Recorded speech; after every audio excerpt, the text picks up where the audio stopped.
अस्सलामुअलैकुम दोस्तों, मेरा नाम आयशा है। मेरे चैनल पर खुशामदीद। मेरी उम्र 19 साल है और मैं मुल्तान के रहने वाली हूँ। आज मैं आपको बहुत ही मज़ेदार और इंटरेस्टिंग कहानी सुनाने जा रही हूँ, तो कहानी को लाजमी ज़रूर सुनिएगा। कहानी सुनकर कमेंट में ज़रूर बताइएगा कि कहानी आपको कैसी लगी। शायद आपके साथ ज़िंदगी में भी कुछ ऐसा ही हो जो कि इस कहानी में शामिल है। तो चले कहानी शुरू करते हैं। मेरा नाम आमिर था और मैं एक ऐसे गांव में पैदा हुआ था जहां ख्वाब अक्सर गुर्बत की भूल में दफन हो जाते थे। मेरे वालिद का इंतकाल बचपन में हो गया था और मेरी बूढ़ी माँ ने सिलाई कढ़ाई करके मुझे पाला था। मैं हर रात अपने कच्चे घर की छत पर लेटकर आसमान के तारों को देखता और सोचता कि क्या मेरी किस्मत भी कभी बदलेगी। फिर एक दिन अचानक शहर की एक बड़ी कंपनी से मुलाजमत का खत आया।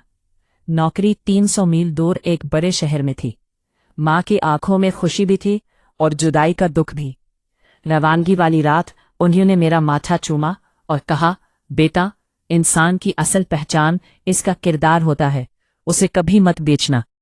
मुझे नहीं मालूम था कि ये सफ़र सिर्फ रोजगार का नहीं बल्कि मेरी पूरी जिंदगी बदलने वाला सफ़र साबित होगा।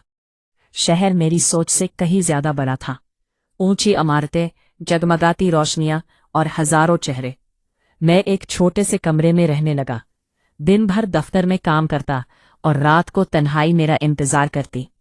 एक शाम बारिश हो रही थी और मैं बस स्टॉप पर खड़ा था कि अचानक एक लड़की फिसलकर गिरने लगी। मैंने फौरन आगे बढ़कर उसे संभाल लिया।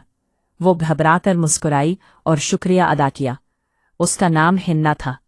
उसकी आंखों में अजीब सी मासूमियत थी।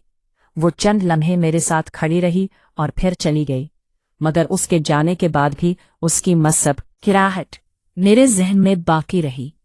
किस्मत का खेल देखिए कि चंद दिन बाद वही हिना मुझे एक किताबों की दुकान पर दोबारा मिली। इस बार हमने कुछ देर बात की। पता चला कि वो एक स्कूल में टीचर थी और अपने वालिदैन के साथ रहती थी। हमारी मुलाकातें बढ़ने लगी, कभी चाय के कप पर, कभी पार्क की बेंच पर और कभी किताबों के दरमियान। मगर हमारी बातों में कभी बनावट नहीं थी। वो अपने ख्वाब सुनाती और मैं अपने। वो कहती कि दुनिया में सबसे कीमती चीज सच्चा इंसान ही है, और मैं दिल ही दिल में सोचता कि शायद मुझे ऐसा इंसान मिल चुका है। जिंदगी खुशियों के साथ इम्तिहान भी लाती है। एक दिन कंपनी में माली बेज़ाब्दगी का इल्जाम मुझ पर लगा दिया गया। मैं हैरान रह गया क्योंकि मैं बेकसूर था। सब लोग मुझसे दूर होने लगे। कई रातें मैं सो न सका। इन्हीं दिनों हिना मेरे साथ डटकर खड़ी रही। वो हर रोज फोन करती और कहती, अगर तुम सच्चे हो तो डरने की जरूरत नहीं। इसके अल्फाज मेरे लिए रोशनी बन गए। मैंने हिम्मत नहीं हारी और आखिरकार असल मुजरिम पकड़ा गया। मेरी इज्जत बहाल हो गई। इस दिन मैंने महसूस किया कि मुश्किल वक्त में जो साथ छोड़ दे वो अपना नहीं, और जो साथ निभाए वो जिंदगी का कीमती सरमाया होता है। वक्त गुजरता गया, मेरी तरक्की हो गई और तनख्वाह भी बढ़ गई। मैंने सबसे पहले अपनी माँ के लिए गांव में एक पक्का घर बनवाने का फैसला किया। जब घर मुकम्मल हुआ और मैं माँ को वहां ले गया तो उनकी आंखों से आंसू बहने लगे। उन्होंने कहा, बेटा, आज तुमने मेरे बरसों के ख्वाब पूरे कर दिए। इस लम्हे मुझे दुनिया की हर दौलत छोटी लगने लगी। हिना भी इस खुशी में शामिल थी और माँ उसे अपनी बेटी की तरह चाहने लगी थी। एक रात अचानक फोन आया कि माँ की तबीयत बहुत खराब है। मैं फौरन गांव पहुंचा। कई दिन अस्पताल में गुजर गए। डॉक्टर उम्मीद कम दे रहे थे। मी लगा था, मगर हिन्ना हर रोज मेरे साथ मौजूद रहती। वो माँ के लिए दुआएं करती और मुझे हौसला देती। एक रात माँ ने मेरा हाथ पकड़कर कहा, बेटा, अगर कभी मैं ना रहूं तो जिंदगी से हारना मत। मैं रोने लगा। खुशकिस्मती से चंद दिन बाद इनकी हालत बेहतर हो गई और वो घर वापस आ गईं। इस आजमाइश ने मुझे जिंदगी की हकीकत सिखा दी थी। अब मैं जान चुका था कि हिन्ना मेरे लिए सिर्फ एक दोस्त नहीं रही, वो मेरी जिंदगी का हिस्सा बन चुकी था। मगर मैं जल्दबाजी नहीं करना चाहता था। मैंने अपनी जिम्मेदारियां पूरी करने का फैसला किया। मजीद मेहनत की, नई कामयाबियां हासिल की और एक अच्छा मकाम बना लिया। एक शाम सूरज गुरूब हो रहा था और आसमान सुनहरी रंग में डूबा हुआ था। मैंने हिन्ना से कहा, कुछ लोग जिंदगी में इत्तेफाक से आते हैं मगर दिल में हमेशा के लिए बस जाते हैं। वो खामोश रही मगर इसकी आंखों में जवाब मौजूद था। चंद माह बाद मैंने अपनी माँ से हिन्ना के बारे में बात की। माँ ने मुस्कुराकर कहा, मैं तो उसे पहले ही अपनी बेटी समझती हूँ। फिर दोनों खानदान मिले। माहौल में अजीब सी खुशी थी। हिन्ना के वालिद ने मेरा हाथ पकड़कर कहा, हमें तुम पर भरोसा है। इस लम्हे मुझे लगा जैसे बरसों की दुआ कबूल हो गई हो। रिश्ते की मंजूरी के बाद हमारी जिंदगी में एक नई रोशनी आ गई। शादी की तैयारियां शुरू हो गईं। गांव और शहर दोनों जगह खुशियों का समा था। माँ हर रोज नए ख्वाब सजाने लगी। हिन्ना भी अपने मुस्तकबिल के लिए पुरजोश थी। आखिर वो दिन आ गया जब हम एक नए सफर पर रवाना हुए। शादी की तकरीब में हर तरफ दुआएं, मुस्कुराहटें और खुशी के आंसू थे।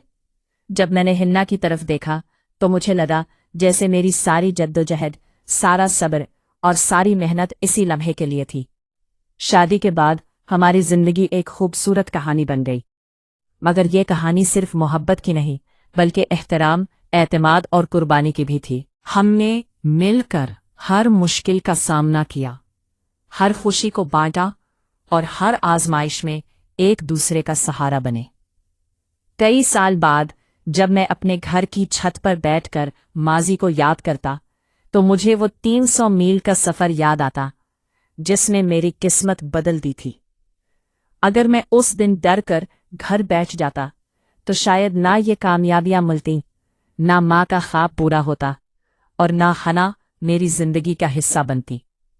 तब मुझे एहसास होता कि जिंदगी की सबसे खूबसूरत कहानियां वही होती हैं जिनमें इंसान हिम्मत नहीं हारता, अपने ख्वाबों का पीछा करता है और दिल की अच्छाई को कभी नहीं छोड़ता। वक्त गुजरता गया और हमारी जिंदगी में एक नई खुशी आई जब अल्लाह ने हमें एक बेटे की नेमत अता की।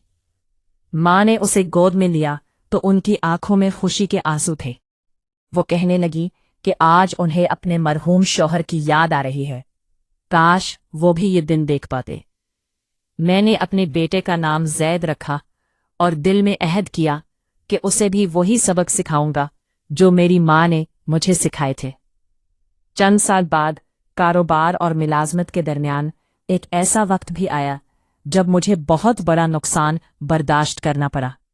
कई लोग मेरा साथ छोड़ गए मगर हना ने एक बार फिर मेरा हौसला बढ़ाया। उसने कहा कि इंसान की असल कामयाबी गिरकर दोबारा उठने में है। उसके अल्फाज ने मुझे नई ताकत दी और मैंने दोबारा मेहनत शुरू कर दी। कुछ अरसे बाद अल्लाह ने मेरे हालात पहले से भी बेहतर कर दिए। फिर एक दिन माँ ने हमें अपने पास बुलाया और कहा कि अब वो मुतमईन है क्योंकि उन्होंने अपने खानदान को खुश और मुत्तहिद देख लिया है। उनकी बातों में अजीब सी मोहब्बत और सुकून था। हम सब देर तक उनके पास बैठे रहे और पुरानी यादें ताज़ा करते रहे। उस रात मुझे एहसास हुआ कि दुनिया की सबसे बड़ी दौलत अपनों का साथ होता है। जिंदगी अपने सफर पर चलती रही। जैद बड़ा होने लगा। उसकी शरारतें घर को कहकहों से भर देती। जब भी मैं उसे खेलते देखता तो अपने बचपन के दिन याद आ जाते। मैंने महसूस किया कि वक्त बदल जाता है मगर मोहब्बत, कुर्बानी और खुलूस की कदरें कभी पुरानी नहीं होती। आखिरकार एक शाम में अपने घर के सहन में बैठा था। सूरज आहिस्ता आहिस्ता गुरूब हो रहा था। हिन्ना मेरे पास बैठी थी। माँ बच्चों के साथ हंस रही थी और घर खुशियों से आबाद था। मैंने आसमान की तरफ देखा और दिल ही दिल में शुक्र अदा किया कि 300 मील के इस सफर ने मुझे सिर्फ कामयाबी ही नहीं दी बल्कि एक खूबसूरत खानदान, सच्ची मोहब्बत, माँ की दुआओं की बरकत और ऐसी जिंदगी दी जिसका मैंने कभी तसव्वुर भी नहीं किया था। और तब मुझे यकीन हो गया कि जब इंसान मेहनत, सब्र और अच्छे किरदार का दामन नहीं छोड़ता तो किस्मत एक न एक दिन उसके लिए वो दरवाजे जरूर खोल देती है जिनका उसने ख्वाब भी ना देखा हो।